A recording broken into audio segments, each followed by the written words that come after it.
고린도후서 6장 14절에서 17장 1절까지. 고린도후서 6장 14절에서 7장 1절까지 교독하겠습니다.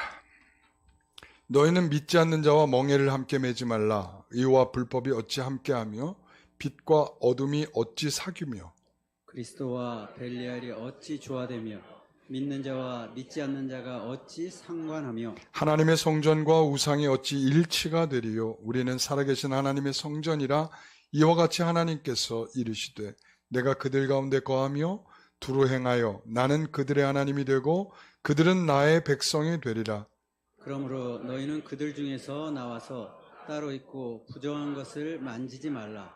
내가 너희를 영접하여 너희에게 아버지가 되고 너희는 내게 자녀가 되리라. 전능하신 주의 말씀이라 하셨느니라. 그런즉 사랑하는 자들아, 이 약속을 가진 우리는 하나님을 두려워하는 가운데서 거룩함을 온전히 이루어 육과 영의 온갖 더러운 것에서 자신을 깨끗하게 하자. 아멘. 거룩을 생각하다라는 두 번째 시간입니다. 거룩은 무엇입니까? 거룩은 뭐죠? 네. 제가 지난주에 가르쳐드린 것은 구별된 것보다는 다른 거였죠.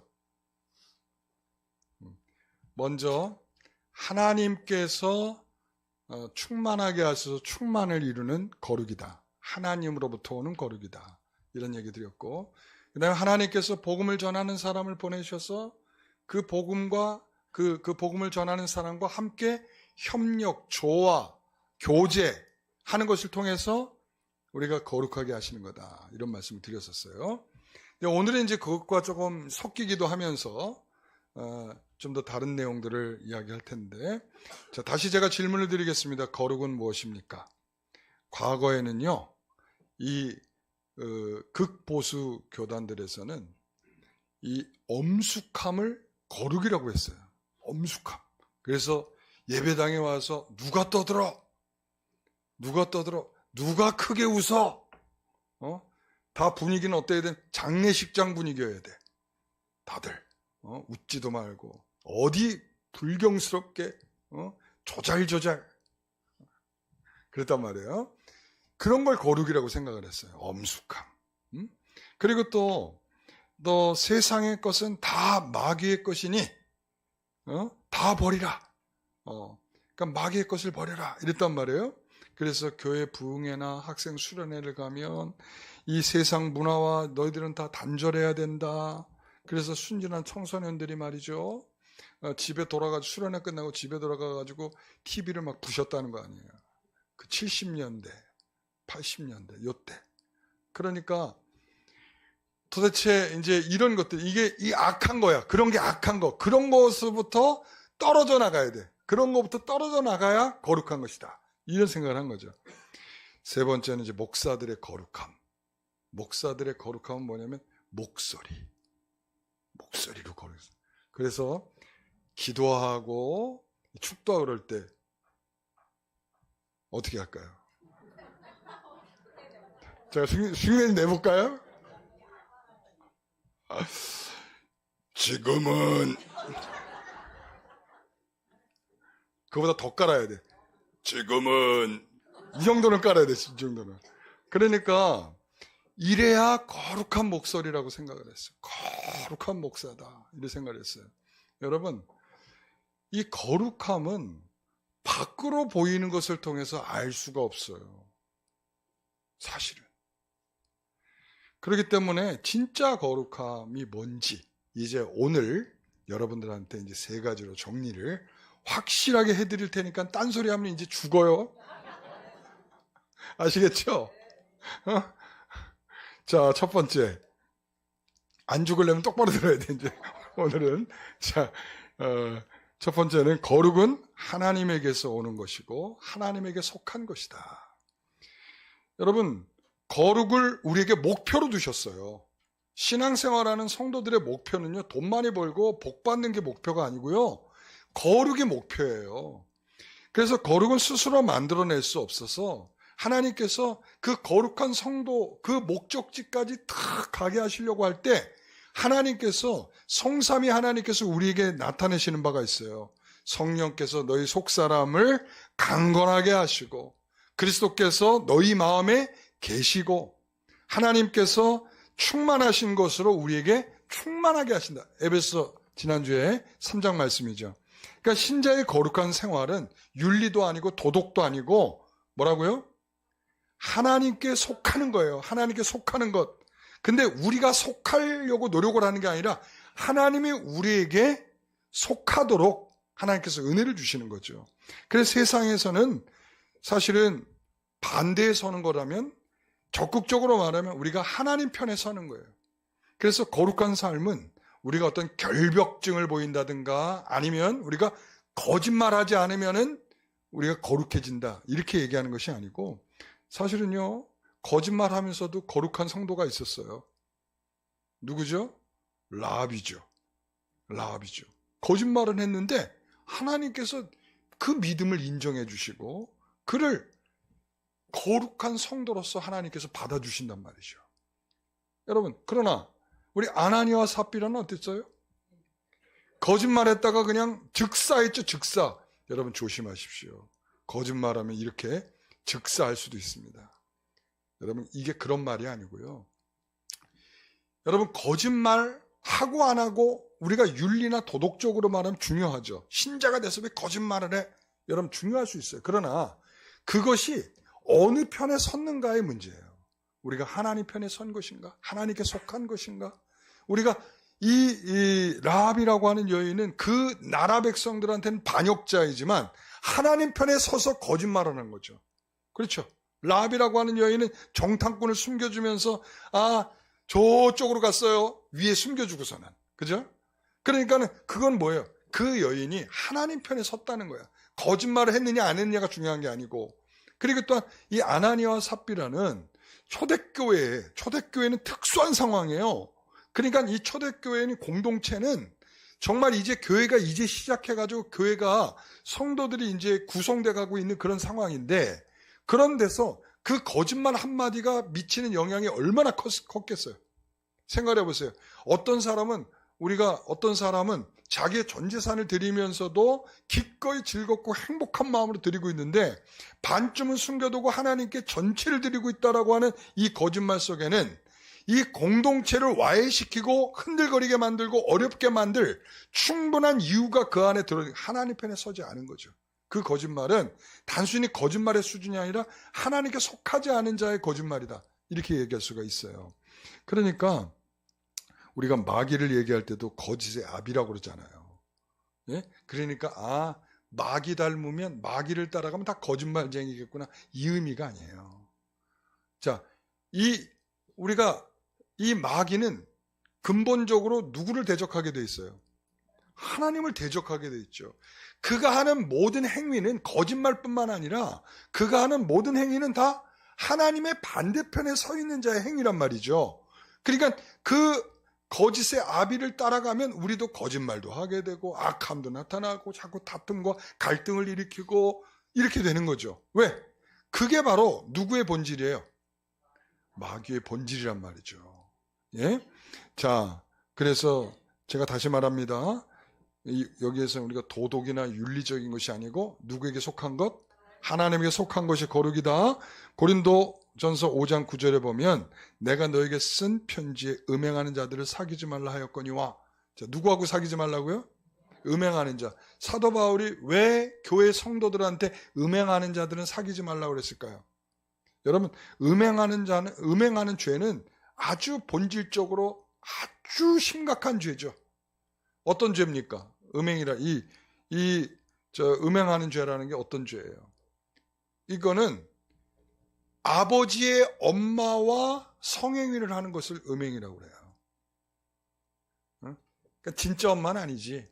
그러니까 아버지의 첩이 된 이 여인을, 그러니까 그 아들의 위치에 있는 자가 어머니를 범하는 거죠. 그러니까 진짜 육적인 어머니는 아니지만 우리가 법적인 어머니 아니겠어요? 법적인, 그죠?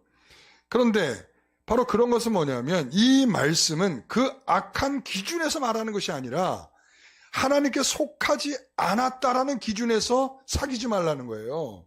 여러분, 요한일서 2장 15절에 보면 이 세상에나 세상에 있는 것들을 사랑하지 말라. 누구든지 세상을 사랑하면 아버지의 사랑이 그 안에 있지 아니하다. 이 의미예요. 그러니까 그가 아버지의 사랑을 갖지 않고 다른 것을 사랑하니까 아버지의 사랑이 아버지가 그 안에 계실 수가 없는 거죠. 16절에 보세요. 이는 세상에 있는 모든 것이 육신의 정욕과 안목의 정욕과 이생의 자랑이니 다 아버지에게로부터 온 것이 아니요 세상으로부터 온 것이라. 여러분, 이거는 하나님께로부터 온 것이 아니라는 거예요. 우리가 자만추라는 말 쓰죠. 자만추. 자만추가 뭐예요? 예, 자기 만족을 추구하는 사람들. 예? 자기 만족을 추구하는 거야. 자기 만족을. 바로 여기에 해당돼. 육신의 정욕, 안목의 정욕, 이생의 자랑은 자기 만족에 취해서 자기 중심적으로 살아가는 거예요. 그러니까 자기 중심적으로 살아가는 이 자만추들은 이 하나님으로부터 왔다, 하나님에게 속했다, 이런 의미에 대해서는 별로 관심이 없어요. 무슨 말인지 아시죠? 그러니까 거룩은 하나님께 속한 것이고 하나님이 기뻐하는 것을 목적하는 자리로 가는 것. 이게 바로 거룩이란 말이죠. 자, 살인하지 말라, 간음하지 말라, 도둑질하지 말라. 10계명이죠. 이 10계명을 범하는 것, 윤리적으로 잘못하는 것이죠. 하나님의 말씀을 범하는 거예요. 그렇죠? 그러나 근본적인 것은 하나님의 말씀에서 떠난 거예요. 이게 심각한 건 뭐냐면 하나님께서 관계에 의해서 이 말씀을 하셨거든요. 내가 애굽 땅 종되었던 곳으로부터 너를 인도하여 낸 너희 하나님이라는 거예요. 너희 하나님. 그러니까 이것을 범하는 것은 너희 하나님이기를 포기라는 거예요. 그쪽 입장에서 우리의 하나님이기를 포기라는 의미예요. 그러니까 우리가 시편 119편 53절에 보면 주의 율법을 버린 악인들로 말미암아 나는 어떻게 됐을까? 나는 맹렬한 분노에 사로잡혀야 돼. 그러니까 이런 마음이 있어야 되는 거거든요. 그러니까 율법을 버린, 율법을 떠난, 율법에서 벗어난 그런 모습을 보면 나는 어떤 마음이 들어야 돼요? 나는 그 자체, 아유 저런 악한 녀석, 이게 아니라 내 마음에 그 하나님으로부터 떠난 것에 대한 분노가 있어야 돼요. 그럼 나한테도 마찬가지야. 나한테도. 내 스스로에게도 마찬가지야. 내가 하나님의 법을 떠난 어떤 행위가 있다면 나에게도 뭘 느껴야 돼요? 분노를 느껴야 돼. 야, 넌 어떻게 그럴 수가 있느냐. 네? 그러니까 우리는 이게 하나님 안에 있느냐, 하나님 밖에 있느냐. 우리는 본성적으로요. 저도 어렸을 때 보니까 자꾸 부모의 그늘을 자꾸 벗어나려고 하더라고. 참 그냥 싸가지가 없어가지고. 부모의 그늘 안에 있는 그 행복감을 모른 채 자꾸 그 그늘 밖으로 나가려고 그래. 그러니까 그늘 밖으로 나가는 그 자체가 불효예요. 아시잖아요. 그죠? 그러니까 우리가 부모 아래에서 있음을 감사하고 소중히 여기고 감사합니다. 이런 마음을 가져야 되는데 부모 밖으로 저는 부모 없어도 잘 살 것 같아요. 이런 마음인 거죠. 네? 여러분, 우리가 한국에 태어난 걸 감사해야 돼요. 네. 미국에서 태어났어 봐요. 부모 입장은 좋지. 딱 고등학교 졸업하면 네가 알아서 살아라. 그러니까 고등학교만 졸업하면 이제 이 대학의 등록금서부터 걱정을 해야 돼. 누가? 네. 애들이. 근데 우린 보세요. 학비도 다 내주죠. 그죠? 그 다음에 장가 시집갈 때 장가 시집갈 비용도 내주죠. 집 살 때 집 사라고 내주죠. 그리고 또 살다가 나 돈 필요해요. 돈 좀 주세요. 그러면 또 돈 주죠. 여러분, 한국에 태어난 걸 감사하셔야 돼. 그러니까 부모 그늘 아래 있다는 거, 부모 아래에 있다는 거, 부모님이 나의 부모님이라는 거, 이거에 대한 감사가 있으면요, 우리는 부모님으로부터 많은 것을 얻을 수가 있어요. 그게 우리 한국 사회죠. 네. 그러니까 우리가 하나님 아래에 있다는 것, 하나님에 속해 있다는 것, 하나님이 우리의 하나님이라는 것, 그리고 난 그의 백성이라는 것, 이 자체가 굉장히 복된 일이라는 것을 기억하십시오. 거룩은 내가 하나님께 속하여 하나님의 그늘 아래 머물며 행복하고 감사한 상태. 바로 이게 뭐라고요? 거룩이다. 두 번째, 거룩은 믿지 않는 자와 멍에를 함께 매지 않는 것입니다. 왜 그런가 하면 고린도후서 6장 14절에 보면 너희는 믿지 않는 자와 멍에를 함께 매지 말라 그랬죠. 하나님께서, 제가 지난주에는 이렇게 얘기했어요. 우리가 잘못 짝을 이루는 것, 그러니까 잘못 짝으로 이루는 것을 거룩하지 않은 것이다. 제가 그렇게 말씀드렸죠. 그죠?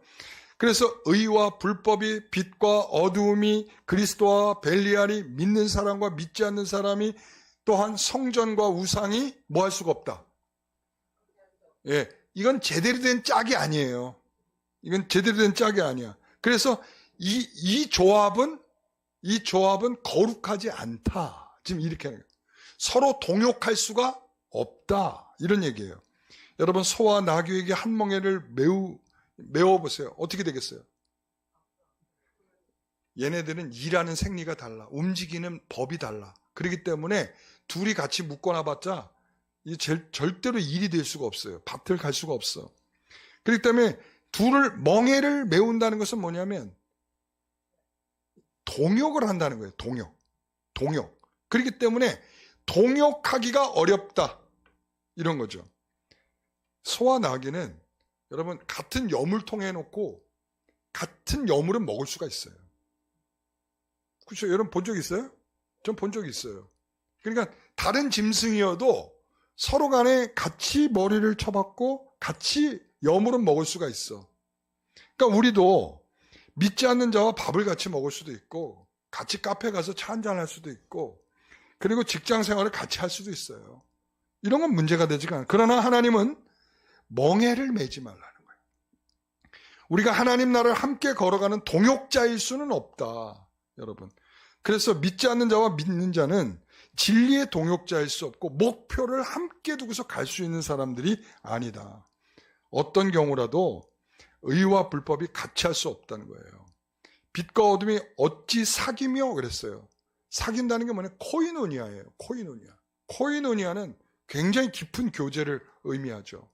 그러니까 빛이 나타나면 뭐가 사라져요? 어둠이 사라지죠. 어둠이 오면 빛이 사라지죠. 그러니까 같이 사귈 틈이 없어. 또한 그리스도와 벨리알이 어찌 조화되며, 제가 지난주에 이거 가르쳐드렸죠. 조화롭다라는 게 쉼포네시스. 그러니까 함께 소리를 내는 거야.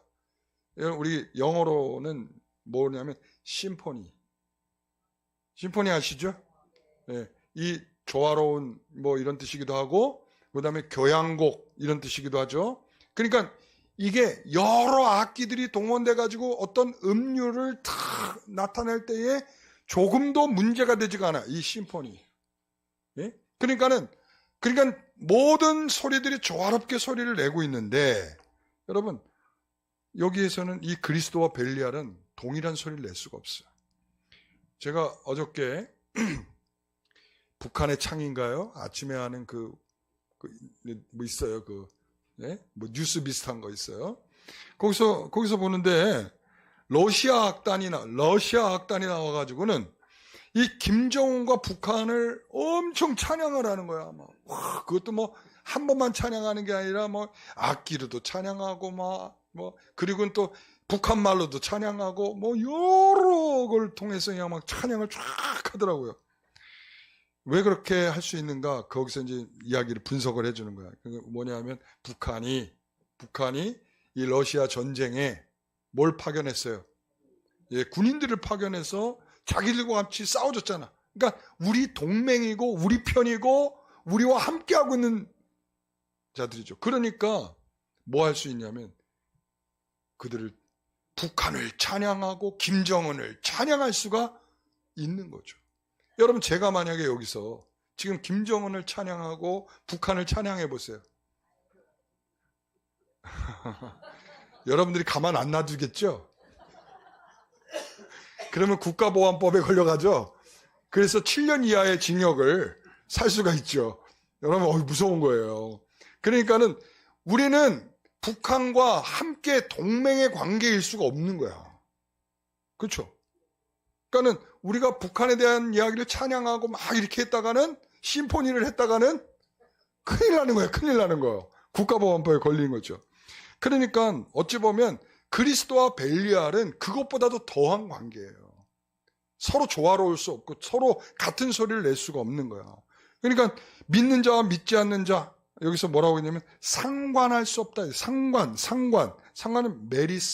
메리스라고 하는데 이건 뭐냐면 공통점을 공유하는 거야. 그러니까 무슨 공통점이 있겠어요? 믿는 자와 믿지 않는 사람이. 신앙적으로 공통점이 있을 수 있어요? 예? 우리가 부부들도 우리가 믿지 않는 남편과 믿는 아내가 살다 보면 참 어려움이 많아. 그렇죠? 그래갖고 뭐를 제대로 의논할 수가 없어. 신앙적인 내용을 의논했다가는 너 교회 가지 마. 그러니까 이렇게 되기 때문에 뭔가를 의논하기가 어려워. 그러니까 뭔가를 공유하기가 쉽지가 않아. 여러분 왜 그렇습니까? 추구하는 가치관이 달라서 그렇죠. 자, 고린도후서 4장 16절 하나님의 성전과 우상이 어찌 일치되리요? 그랬어요.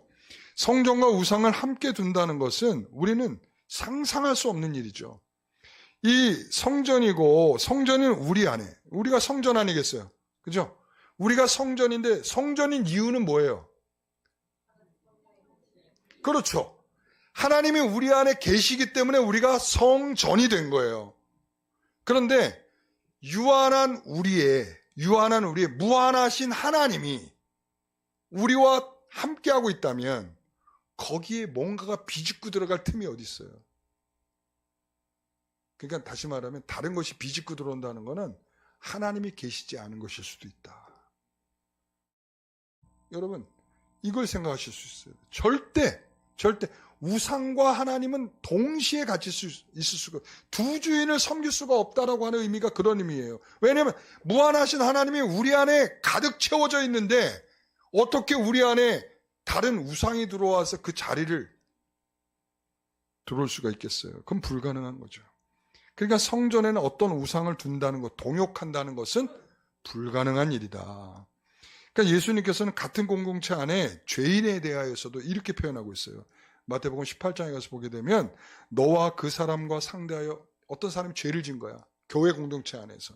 그래서 그 사람이 죄를 져서 가서 권면을 해준 거죠. 아유, 왜 이런 죄를 지셨어요? 우리 기도하죠. 당신이 뭔데? 그러는 거야. 그럼 어떻게 해야 돼요? 그러면 교회에서 이제 한두 사람을 더 데려가. 이제 증인의 수를 데려가. 증인의 수를 데려가. 나 혼자로는 증인이 안 되니까 증인의 수를 한두 사람 데려가서 또 권면을 하는 거야. 그런데도 안 들어. 그럼 어떻게 하죠? 교회의 얘기를 해서 교회 사람들이 거기는 이제 일반적으로 이제 장로들이 가는 거죠. 장로들이 가서 권면을 하는 거죠. 그렇게도 듣지 않아. 그럼 어떻게 하죠? 이방인과 세리처럼 여겨라 그랬어요. 이방인과 세리처럼. 다시 말하면 교회 공동체 밖으로 쫓아내라 이 말이에요. 교회. 그래서 우리가 권징 용어로 뭐라고 쓰냐면 출교라는 표현을 써요. 출교. 교회 밖으로 쫓아낸다. 여러분 이 목적은 뭐냐면 뭘 보호하려는 거예요? 교회 공동체를 보호하려는 거죠. 왜 그러냐면 교회 공동체에 함께 동역할 수 없는 사람이 끼어들게 되면 교회가 혼란스럽게 되기 때문에 여기에 대해서 분명한 입장을 취해야 되는 거죠. 그래서 믿는 자와 믿지 않는 자는 하나님의 거룩한 동역자가 될 수 없을 뿐만 아니라 교회 공동체 안에서도 심지어는 출교까지 가능한 그런 상황이 있다는 거예요. 왜? 거룩을 위해서. 그런데 이제 출교된 사람이 회개하고 돌아와. 그럼 어떻게 하죠? 아니 또 그럴지 어떻게 알아? 받아줘야 되는 거예요? 예, 맞아요. 받아줘야 되는 거예요. 권징의 목표는 그 사람 완전히 쫓아내는 게 목적이 아니라 뭐 하는 게 목적이에요? 회개하고 돌아오는 게 목적이야. 그런데 대부분의 사람들은 권징하면 어떻게, 교회가 여기밖에 없어! 그리고 나가버리는 거야. 그리고서는 다른 교회가 또 등록을 해. 자기가 출교된 것도 숨기고. 이렇게 되는 거죠. 그러니까 돌아오면요, 우리는 받아줘야 돼. 사랑으로 다시 받아들여야 돼. 그렇죠. 그때는 뭐냐면 회개의 증표가 있어야 돼. 그래서 우리가 요한계시록에 보면요, 딱 두 가지의 흐름이 있어요. 뭐냐면 예수 그리스도를 따르는 자들과 예수 그리스도를 따르지 않는 사단을 따르는 자들이 있어요. 그리고 그 안에 뭐가 흐른다고? 강 같은 것이 흐르는 거예요. 서로 넘나들 수가 없어요. 이게 무슨 말인지 이해하세요? 그러니까 내가 예수 그리스도를 믿음으로 따르다가 나 이거 아닌가 보다 하고서 다시 사탄을 따라가고, 그리고 사탄을 따라가다가 이거 아닌가 보다 하고 이쪽으로 올 수가 없다는 걸, 근본적으로 없다는 걸 얘기하는 거예요. 왜 그런가 하면 우리가 지금 예수를 믿고 있지 않다고 할지라도 그리스도를 따르는 자일 수가 있어요. 왜 그러냐면 잠정적인, 잠재적인. 왜 그러냐면 그리스도 안에서 언제 택했어요? 우리가 택함 받았어. 창세전이잖아요. 그게 실현되는 때는 내일일 수 있기 때문에, 내일일 수가 있잖아요. 그죠? 그렇기 때문에 나는 아직 잠재적인 그리스도를 따르는 자일 수가 있어요. 그러니까는 이런 사람은 절대 사탄의 흐름으로 넘어갈 수가 없다는 거야. 그런데 여기에서 요한계시의 특징은 뭐냐면, 아무리 하나님이 징벌을 하고 징계를 하고 3분의 1이 불타고 사라지고 없어지고 이러는 상황을 보면서도 뭐를 하지 않느냐? 회개하지 않는다는 거야. 누가요? 사탄을 따르는 자들이야. 여러분, 이게 특징이야. 그렇기 때문에 여기에서 이 교회 공동체 안이 됐던, 교회와 교회 밖이 되어졌던 우리가 동역할 수 없다라는 입장이 바로 여기 있는 거예요. 이해되시죠? 예?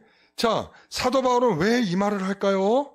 고린도라는 도시의 상황은 2000년 전에 이 그리스의 도시 중에 가장 타락한 도시였어요. 그러니까 아까 제가 이제 얘기했듯 사도 바울이 편지를 썼어. 편지를 몇 번 썼다고 그랬죠? 4번 썼다고 그랬죠? 첫 번째 편지는 뭐에 관해서? 음행에 관해서 썼어요. 그러니까는 사도 바울이 얼마나 여기에서 이 죄에 아주 그냥 이 고린도 교회가 얼마나 이 휩싸여 있는지, 그 문제로 가장 많은 분량으로 가장 많은 죄들을 지적하면서 여러 문제점을 다루고 있는 것이 바로 고린도 교회거든. 그러니까 이 고린도 교회는, 사도 바울은 이런 행음하는 자, 자기 아버지의 아내까지 성행위를 하고 있는 자들이 어디 안에 있다는 걸 말하고 있는 거예요, 지금? 교회 안에 있다는 거야, 지금. 여러분, 교회 안에 있어. 그러니까 앞에서 여러 차례 말씀드렸던 것처럼 고린도 교회 성도들은 이 영지주의적 입장이기 때문에 영은 선한 것이요 육은 악한 것이라, 그래서 영이 구원받았으면 육은 아무렇게나 해도 상관이 없다, 이런 논리예요. 그러니까 고린도 교회 성도들은 몸은 예배당에 있긴 한데 삶의 모양은 예배당 밖에 있는 사람들이죠. 고린도 교회 성도들은 하나님을 절대적으로 믿지 않았어요. 여러 신 중에 하나야. 여러 신 중에 하나. 우리가 일본 같은 경우에도 보면 신이 굉장히 많잖아요. 그죠? 그러니까는 이 일본에 있는 성도들의 특징 중에 하나가, 전체가 다 그렇다는 건 아니고 많은 성도들은 이런 생각, 그러니까 일본인 성도들 중에는 이런 사람들이 있는 거야. 뭐냐면 내가 하나님을 믿는데 또 다른 자기들 가정의 신들이 또 있어. 그러니까는 그냥 여러 신들 중에 하나가 하나님일 뿐이야. 그러니까 고린도 교회 성도들에게도 그런 특징이 있어. 그러니까 신들이 많아. 여러 신들이 많아. 그냥 널려 있는 게 신이야. 널려 있는 게. 그런 입장이다 보니까 하나님에 대해서도 특별함이 없는 거예요. 우리가 하나님의 성전이라는 것은 하나님이 우리 안에 살아계신 거죠. 우리 안에 살아계셔요. 내가 성전이 될 수 있었던 것은 하나님이 먼저 하나님이 되셔서 나를 백성으로 삼아주셨기 때문이죠. 그 앞선 은혜가 있기 때문에 지금 내가 있는 거예요. 그렇죠? 하나님이 그렇게 우리를 거룩하게 부르셨기 때문에 우리가 지금 거룩할 수가 있는 거예요. 그러니까 우리 원리가 이렇단 말이죠. 그러니까 성전은 우리 안에 하나님이 계실 때 거룩해지는 것이고, 이 앞선 은혜, 십자가의 은혜가 그것이 있을 때 우리는 그 거룩해지는 거예요. 그러니까 뭐가 있어야 되나? 십자가의 은혜가 있어야 뭐가 한다고요? 거룩해진다. 거룩은 그러니까 살벌하거나 마치 사형 집행을 하는 것 같이 날카롭지가 않다는 거예요. 여러분, 마태복음 5장 46절, 너희가 너희를 사랑하는 자를 사랑하면 무슨 상이 있으리요? 세리도 이와 같이 하느냐? 또 너희가 너희 형제에게만 무난하면 남보다 더하는 것이 무엇이냐? 이방인들도 이같이 아니하느냐? 그러므로 하늘에 계신 너희 아버지의 온전하심과 같이 너희도 온전하라. 이렇게 말하고 있어요. 이게 바로 거룩입니다. 거룩은 이 말씀을 따라 나를 위해 죽으신 그리스도의 십자가 은혜에 뭐 하는 거냐면 동역하는 거예요. 뭐 하는 거라? 동역하는 거. 십자가의 은혜를 우리가 받았어요. 그걸 받았으면 그 십자가의 은혜에 동역을 하는 거죠. 그 은혜에 동역하지 않으면 음성이 따뜻하지 않죠. 말이 따뜻하지 않죠. 그리고는 눈초리가 따뜻하지 않죠. 우리는 학교에서 우리 아이들이 시험 보면 선생님들이 이런 경우들이 있어요. 그러니까 어떤 아이들을 모범생이라고 하냐면 공부 잘하는 아이들을 모범생이라고 생각을 해요. 그렇죠? 그래서 공부 못하면 얘는 찍혀. 그냥 공부 못하면 생활도 못하는 아이로 찍혀. 근데 그거는 우리가 생각할 때, 여러분, 예를 들어서 성적이 좋다는 것은 성적이라고 하는 항목에 뭐 인격 테스트 뭐 이런 건 없잖아요. 그렇죠? 그런데 왜 성적과 모범 학생이 연결이 되는지. 뭐 물론 공부 열심히 하는 애들이 아주 충실하게 모범적으로 할 수도 있죠. 그러나 꼭 그런 건 아니거든. 예를 들어서 이런 거죠. 경쟁하는 법칙을 보면 애들이 이제 밤을 새서 공부해 갖고 오잖아. 그러고 나서는 이 공부 잘하는 애들한테 뭐라고 얘기를 하냐면, 나 어저께 밤새 잤어. 나 밤새 잤어. 그리고는 나 어떡하냐, 나 시험 나 다 망치게 생겼어. 그리고는 상대 아이에게, 경쟁하는 아이에게 뭘 주냐면 안심을 주는 거예요. 안심. 그 안심. 그래, 오늘 나 대충 해도 쟤는 이기겠다. 이런 생각을 하게 하는 거죠. 그러니까 우리는 항상 그런 생각을 하죠. 그러니까 그런 생각을 하는 거, 모든 걸 다 동원해서라도 1등 하려는 마음 속에는 사실은 모범적인 행위는 들어있다고 보기가 좀 어렵죠. 그러니까 우리가 거룩한 성도라고 할 때도 자꾸 이런 외적인 것을 통해서 생각하는 사람들이 있어요. 여러분, 외적인 것보다 뭘 통해서 우리가 확인돼야 되냐면 내적인 것에서 우리가 거룩이 확인돼야 되는 거예요. 아버지의 온전하심과 같이 온전하기를 위한 나를 꺾는 노력이 있어야 돼. 누구도 알아주지 않는 내면에 처절한 절규가 있어야 돼. 오호라, 나는 곤고한 사람이로다. 이 사망의 몸에서 누가 나를 건져낼꼬. 여러분, 그러니까 사도 바울이 이 죄악된 자신의 삶을 들여다보면서 절규하는 거야. 우리가 사과 같은 것도 매끈하면 뭘 많이 쳤을 것으로 의심해요. 약을 많이 쳤을 거다. 그러나 사과가 조금 이렇게 뭔가 그러니까 거칠거칠하고 뭐가 이렇게 매끈하지 않고 먹음직스럽지도 않고, 여러분, 오히려 그런 것들이 약을 더 덜 쳤을 가능성이 있잖아요. 그죠? 그러니까 어떤 게 몸에 더 좋아요? 네. 그러니까 매끈한 거는 뭘 해야 되니 의심을 좀 해봐야 돼. 그러니까 표면적으로 뭐 근사한 성도들, 표면적으로 뭔가 잘하는 것처럼 보이는 성도들, 뭐가 필요하냐? 의심이 좀 필요해. 매끈한 성도들. 네? 농약이 얼마나 쳐 있을지 몰라요. 네. 그러나 항상 거룩함은 하나님께서 우리에게 주신 그 은혜이기 때문에 우리가 그것을 제대로 감당할 수 없다라고 하는 기본적 전제 속에서 내가 항상 죄인이구나. 주님 앞에 부족하구나. 난 항상 이렇구나. 라고 하는 것을 생각하면서 절규를 하는 거죠. 그래서 우리는 그런 하나님과 동역하려고 하는 모든 삶의 자세를 가리켜서 뭐라고요? 거룩이다. 하나님의 말씀에, 하나님의 뜻에, 하나님의 생각에, 하나님의 선하심에 우리가 동역하고 있다면 그것이 거룩이다. 이렇게 말할 수 있어요. 세 번째는 거룩은 세상에서 선을 긋는 것이다. 뭘 거요? 선을. 자, 17절에 보면 그러므로 너희는 그들 중에서 나와 따로 있고 부정한 것을 만지지 말라. 내가 너희를 영접하여 너희에게 아버지가 되고 너희는 내게 자녀가 되리라. 전능하신 주의 말씀이니라 하셨느니라. 이 본문의 말씀은 이사야서 52장과 에스겔서 20장의 말씀이 같이 인용한 말씀인데요. 바울은 그것을 따로 있고라고, 따로 있고, 이 아포리조라고 하는 이 헬라어 단어인데요. 이게 뭐냐면 선을 긋는 거예요. 선을. 그러니까 누가 선을 그어요? 응? 자, 이것을 믿는 자들이 자신을 더럽힐 수 있는 것에 거리를 두듯이 선을 긋는 거야. 그러니까 마치 종말에 양과 염소를 뭐 했어요? 갈라놨죠. 구별하듯이. 우리가 OX 퀴즈를 하잖아요. OX 퀴즈. 자, 이제는 마지막으로 결정할 시간이 되었습니다. O입니까? X입니까? 그러고 난 다음에 중간에 뭐를 해요? 줄로 선을 긋죠. 이제 더 이상은 못 넘어갑니다. 이거죠. 그러니까 선을 그어야 할 때 밝게 그어야 되죠. 그러니까 선을 긋고 구별하여 거룩하게 할 때 여기에서의 전제는 뭐냐면 하나님께서 거룩하지 않은 나를 거룩하게 하셨다는 것이 전제예요. 그러니까 나는 너와 다르다로 출발하는 게 아니라 하나님이 나를 거룩하게 하셨으니 나는 더럽힐 수가 없다는 전제예요. 그러니까 우리는 그 세상에 물들지 않기 위해서 선을 긋는 거죠.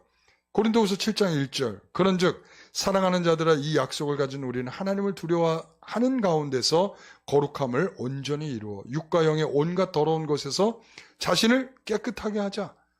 여기서 사도 바울은 고린도 교회 성도들에게 뭐라고 부르고 있어요? 사랑하는 자들아 이렇게 부르잖아요. 저는 이게 바로 하나님의 동역이라고 생각해요. 이게 사도 바울의 거룩이다. 여러분 그들에게 사랑하는 자들아 이렇게 하고 싶겠어요? 네? 나 같으면 이렇게 하기 쉽지 않을 것 같은데. 이 약속을 가진 우리는 하나님을 두려워하는 가운데서 거룩함을 온전히 이루어. 그러니까 우리가 하나님의 약속이라는 게 뭐예요? 하나님이 나의 하나님이 되고 나는 하나님의 백성이 되는 이 약속 안에 있단 말이에요. 우리가. 그러니까 이 약속을 가진 사람들은 뭘 두려워하냐면 하나님을 두려워하는 가운데서 거룩함을 온전히 이루려고 한다는 거예요. 고린도후서 5장 10절에 보시면 이는 우리가 다 반드시 그리스도의 심판대 앞에 나타나게 되어 각각 선악간에 그 몸으로 행한 것을 따라 받으려 함이라.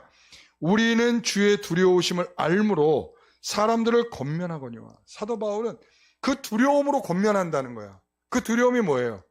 내가 심판대 앞에 설 것을 생각하니까 두렵다는 거예요.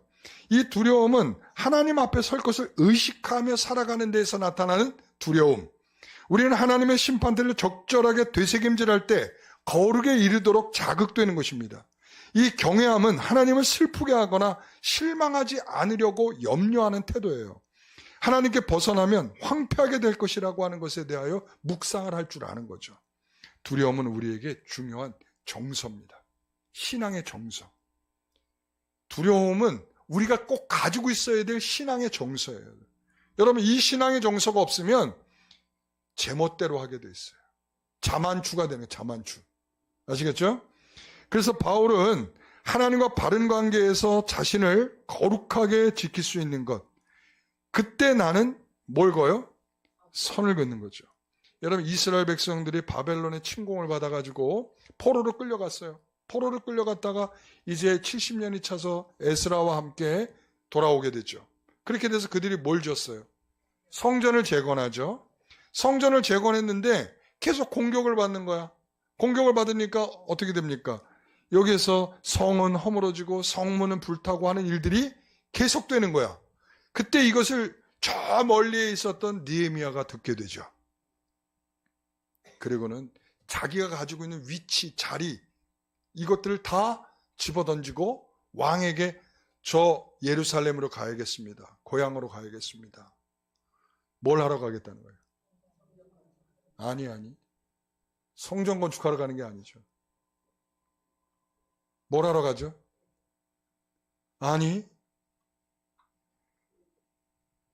성전은 에스라라면 성벽을 지으러 가는 거예요. 느헤미야는 성벽을 지으러 가는 거예요. 성전으로는 영역이 구분이 되지 않으니까 계속 침공을 받고 계속 어려움이 되니까 뭐가 있어야 돼? 성벽이 있어야 되는 거예요. 성벽은 울타리면서 지켜내고 보호하는 수단이에요. 그러니까 하나님께서는 느헤미야에게 그 마음을 주는 거야. 성벽을 지어야지. 그래야 너희를 지킬 수 있지. 라는 마음을 주는 거예요. 그게 우리가 선을 긋는다는 말이에요. 여러분, 에덴 동산에 가면 이 에덴 동산에는 울타리가 있을까요? 없을까요? 왜 없다고 생각하실까요? 없어요? 이게, 그러니까 저는 있는지 없는지는 제가 안 가봐서는 몰라요. 근데 저도 안 가봤어요. 안 가봐서 몰라요. 근데 제가 이 언어적인 특징을 보게 되면 이게 뭐냐면 동산이라는 것이 히브리어로 간이라는 건데 이게 뭐냐면 정원이 있는 뜰인데 그 뜰에 울타리가 있을 때 사용되는 단어야. 울타리가. 그러니까 다시 말하면 뭐냐면 이 에덴이라고 하는 동산은 보이는 울타리일지 안 보이는 울타리일지 모르겠어요. 그런데 그 뭐가 아니라 울타리가 있는 거야. 이 울타리는 이런 거죠.